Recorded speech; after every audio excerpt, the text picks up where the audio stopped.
Do you know that there is actually a National Grief Awareness Week? Yes, it is. And I thought it was important to explore how it came to be, the reason that it was created. Because in this podcast, this is what we talk about. We talk about grief. We talk about how to transform our grief. And we want to know what can help us. Because what is important is to know that grief cannot be limited to a week. That is something that we want to make sure we understand. And even though the awareness helps us to understand that grief has a place and it is important, it is not to be limited to 1 week. And the week is actually the first week of December. And yes, it is a time that we create consciousness about how painful the holidays can be. And it seems to be that that's the reason that it was created the first week of December, because as we have talked in another episode, these are days that our grief feels so raw, so strong. And now that we talk about National Awareness Week, we will see how and when it was created. It was created in 2014. Can you imagine? 2014. And it was created in the United Kingdom. And we say like 2014, but we have been grieving forever, for so many years. And how come it happens until now, until 2014? That says a lot of how our society has seen grief, because it has been hiding, not talking about it. So this is why I thought it was important to share with you what this is and how it was created. Hello, this is Ligia Houben, thanatologist and grief specialist. Thank you for being here with me exploring this topic. Now, in 2014, it was in the United Kingdom.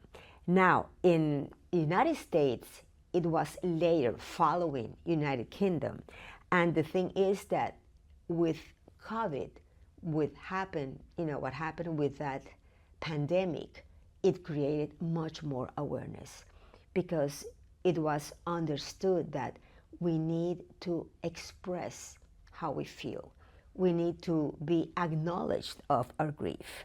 Now, when we talk about how to acknowledge, well, there is this organization that is called SAMHSA, Substance Abuse and Mental Health Services Administration.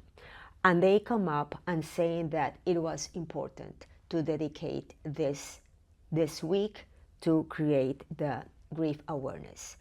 And in that initiative is for organizations, for communities, for corporations, for services to acknowledge the importance of holding this space. We cannot ignore our emotions. We cannot ignore what is happening inside of us. The moment that we come as a society and we come together as a community and we share how we feel, that makes a difference. You know that this past month, well, because it was the third week of November, the second week of November, that we had the seminar here at the center on how to navigate grief and loss, which was sponsored by Stanfield Funeral Home. Most likely, I shared that before, I think. And that was the beginning of offering this space for communities to come together and to share how we feel. And it has been very special, because when we come together as a community, we do not feel alone. It has been especially touchy this time of the year.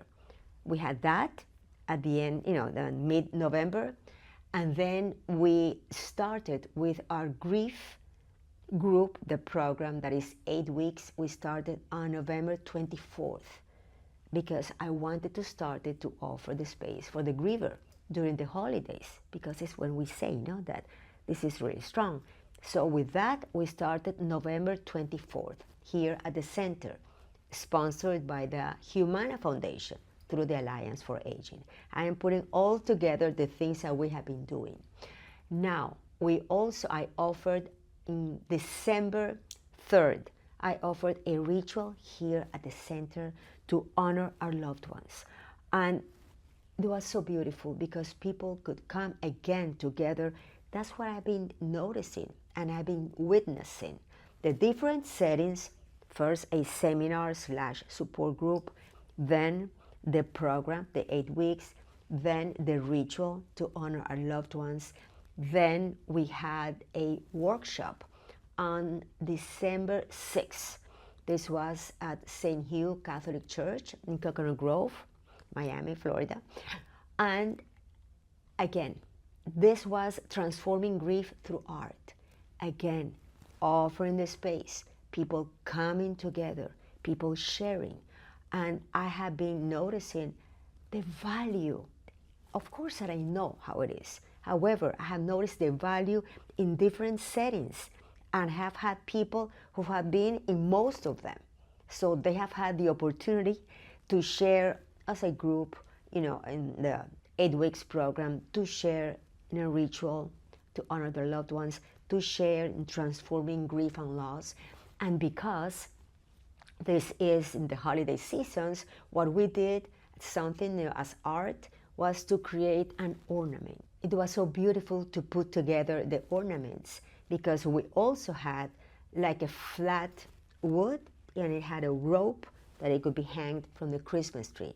And people there, wrote the name of their loved ones or a phrase, or also they put a sticker, either heart, either a butterfly. So all these things have helped people to come together as community. And this past Wednesday, December 10th, I went to Vista. This is in Miami Lakes, a wonderful funeral home that I have been working with them as well.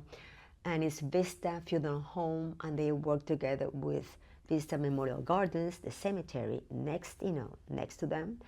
And we had the ritual that is beautiful. We have been doing this for 4 years now, and it's a candlelight walk in the cemetery. Again, another opportunity for communities, for people come together. So when we talk about the National Grief Awareness Week, yes, it is this week. However, our awareness about grief is always. It is not only limited to 1 week, because what matters the most when we are grieving, and if you're grieving, you know this, that we need so much support. I want to share with you something that touched my heart. I saw the series Ripple, and there is a scene when a widower, this man who lost his wife, he was in so much deep grief, in so much pain. And there is a scene when he's talking to a pastor. And the pastor said something so beautiful, because he said that how important it is to come as a community. How important it is to accept one another when we are there, to offer that love and that support.